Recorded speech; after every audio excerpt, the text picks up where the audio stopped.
Essa coletividade concordante da opinião dos espíritos, passada aos demais pelo critério da lógica, é que constitui a força da doutrina espírita e lhe assegura a perpetuidade. Então, todo o conteúdo da doutrina é de autoria dos desencarnados.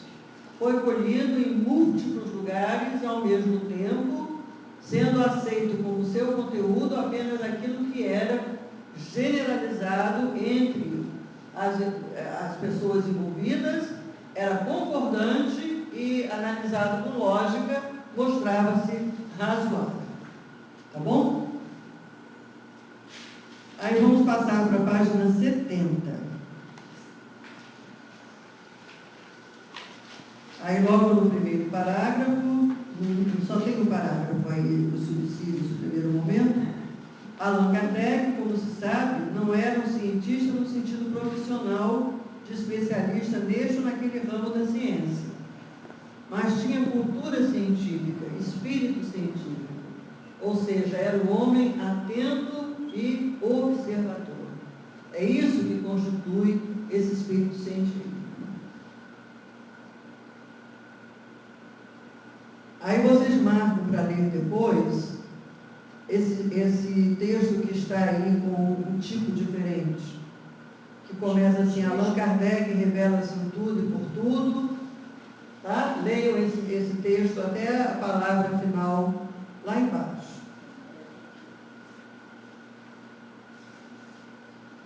No final da página 70, nós vemos a seguinte frase: o espiritismo e a ciência se completam reciprocamente. A ciência, sem espiritismo, se acha na impossibilidade de explicar certos fenômenos só pelas leis da matéria. Ao espiritismo sem a ciência, faltariam apoio e comprovação. Vocês já vão entender isso. O estudo das leis da matéria tinha que preceder o da espiritualidade, porque a matéria é o que primeiro fere os sentidos. Então, os homens, por mais empedernidos que sejam, se convencem daquilo que a ciência prova ser realidade. Mas, para entender das coisas do espírito, é preciso ter alcançado um certo nível de sensibilidade. Por isso que só depois daquele século de luzes, em que a ciência tinha ganho aquele input, é que surge a doutrina espírita. Passem a página para a página 72. No finalzinho da página 72, a gente volta depois lá. Está escrito assim: as ideias do homem estão na razão do que ele sabe. Acharam a frase? Não, achei a terceira linha de baixo. As ideias do homem estão na razão do que ele sabe. Como todas as descobertas importantes, a da constituição dos mundos, por exemplo, deveria imprimir-lhes outro curso.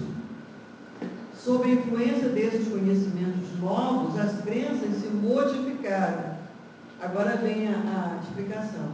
O céu foi deslocado e a região estelar, sendo ilimitada, não mais lhe pôde servir. Onde está ele, pois? Então, voltando ali ao que nós falávamos, que primeiro tem que ferir os sentidos, não tinha aquela história de que o céu em cima, o inferno embaixo? Aí vem a astronomia e prova que o céu é infinito, que não existe cima nem embaixo. E agora, cadê o céu? Ainda tinha o purgatório. Ainda tinha o purgatório no meio. Então vejam, quando a ciência começa a revelar essas coisas, os aspectos dogmáticos começam a cair.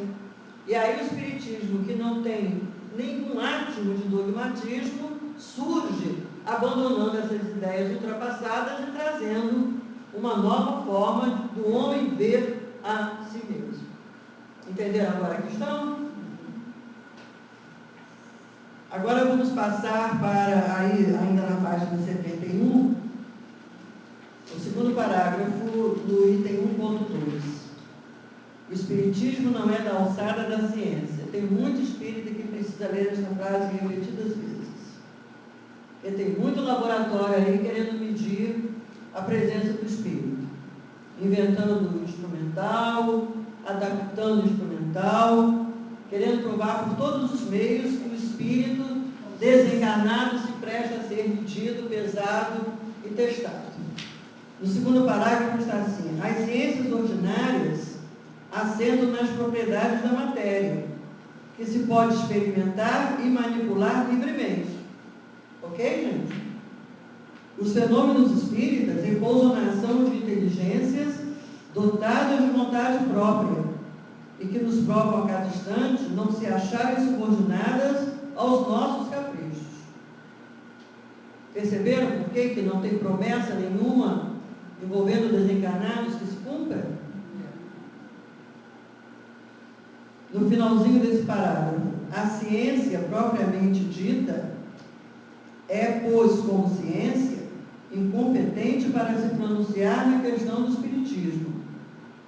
Não tem que se ocupar com isso e qualquer que seja o seu julgamento, olha só, favorável ou não, nenhum peso poderá ter. Então isso quer dizer que se alguém faz o experimento e diz assim: testei por todos os meios e não encontrei espírito nenhum. Aí a gente diz: mas o que você fez não se presta. Aí o outro vem e diz: não, mas eu experimentei assim, assim, assado, apareceu uma legião de espíritos. Aí a gente aceita esse. Não. Qualquer método científico, dentro das ciências experimentais oficiais, não se presta para medir a presença de espírito.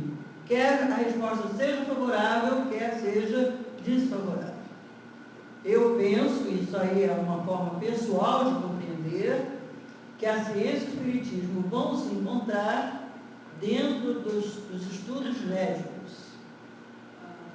Eu tenho quase certeza que isso vai acontecer um dia. Já há no Brasil um conjunto de médicos que constitui a Associação Médico Espírita, que quem quiser pôr na internet vai encontrar muitos trabalhos, fazem a cada 2 anos um congresso muito bom, os temas são excelentes, e há vários dentre eles trabalhando com pesquisa sobre glândula pineal, que é, segundo os textos espíritas, o fulcro através do qual o corpo e o espírito se conectam, e esses estudos são altamente promissores. Então veja, não estou dizendo que vai se provar a existência do espírito, mas estamos caminhando para acertar o ponto em que o espírito e a matéria se conectam. Há alguns trabalhos do Jorge André também sobre isso. Muita gente não gosta de ler porque acha o Jorge meio complicado, e até realmente eu concordo que para quem não tem formação na área biomédica, às vezes mas é muito interessante. Há um livro dele que eu estudei profundamente, que se algum dia sobrar um tempinho, eu me proponho a fazermos até um semináriozinho sobre ele, para a gente entender isso. Então eu penso que se algum dia a ciência oficial e o espiritismo se encontrarem, será por essa trilha, mas através da física, da biofísica, eu não vejo a menor chance. E aí está Kardec dizendo, quer dizer, anotando isso como informação dos espíritos desde o século XIX. Está ok até aí? Aí olha o parágrafo seguinte. É importante considerar-se que, ao referir-se às ciências ordinárias, Kardec fazia alusão às ciências positivas, classificadas por Augusto Ponce em matemática, astronomia, física, química, biologia e sociologia. Aí no item 2, a gente vai falar especificamente do método. O método adotado por Allan Kardec na investigação e comprovação de quê? Do fato mediúnico. Aquilo ali estava acontecendo, era um fato, ele não inventou, certo? Então ele só estudou aquilo. E estudando aquilo, serviu como instrumento comprobatório da existência e comunicabilidade do espírito. E esse é o método experimental. Eu vou pular 5 linhas e vou ler o seguinte. Fatos novos se apresentam que não podem ser explicados pelas leis conhecidas. Qual era o fato novo? Era o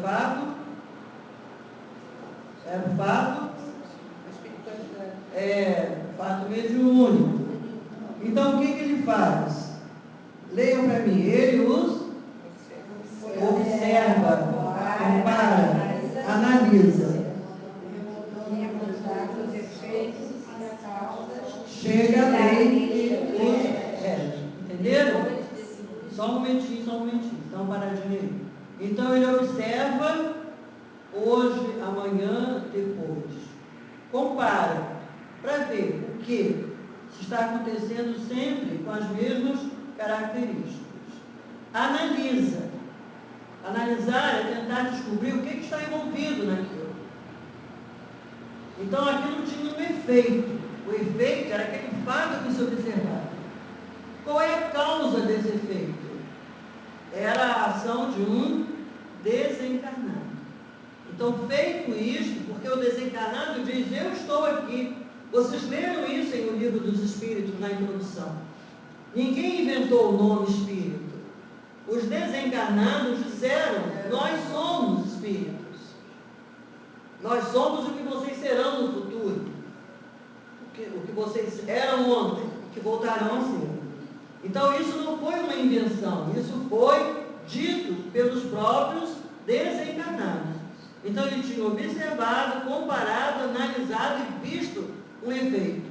Qual é a causa desse efeito? E aí, aquele processo mesmo diz, a causa desse efeito é a ação de um desencarnado. Então, com isso, ele fecha uma ideia e estabelece como que essas coisas estão se dando. Está aí, ó. Observa, compara, analisa. E remontando dos efeitos. Porque primeiro ele viu o efeito. As causas. Por que esse efeito está se dando? Chega a lei que os rege. Depois, deduz-lhe as consequências.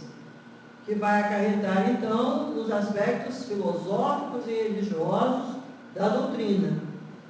E busca as explicações úteis, as aplicações úteis. Ou seja, o que isso tem que representar na vida de cada um. Tá certo? Gente, temos 5 minutos.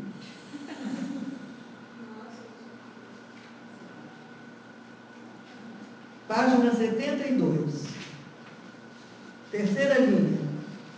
É, pois, rigorosamente exato dizer-se que o Espiritismo é uma ciência de observação. Não produto de imaginação, especulação, fantasia, nada disso. E aí passamos para a página 73, para a gente encerrar falando desse controle universal.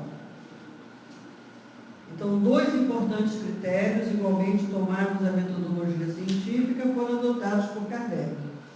O da generalidade ou universalidade e a concordância dos ensinos dos espíritos. Mas não foi só isso. A isso, ele acrescentou outro: o suporte do uso da razão, do bom senso e da lógica rigorosa. Ok? 3 linhas adiante, manifestando-se por toda parte, sem conferir a ninguém o privilégio de lhes ouvir a palavra. Então, aquilo que a espiritualidade dizia em todo lugar. Não escolheram ouvintes.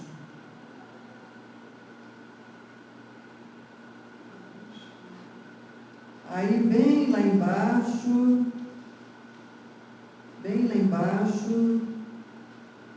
está escrito assim: não será a opinião de um homem, vou esperar vocês acharem. Acharam? Não será a opinião de um homem que se aliarão os outros, mas a voz unânime dos espíritos.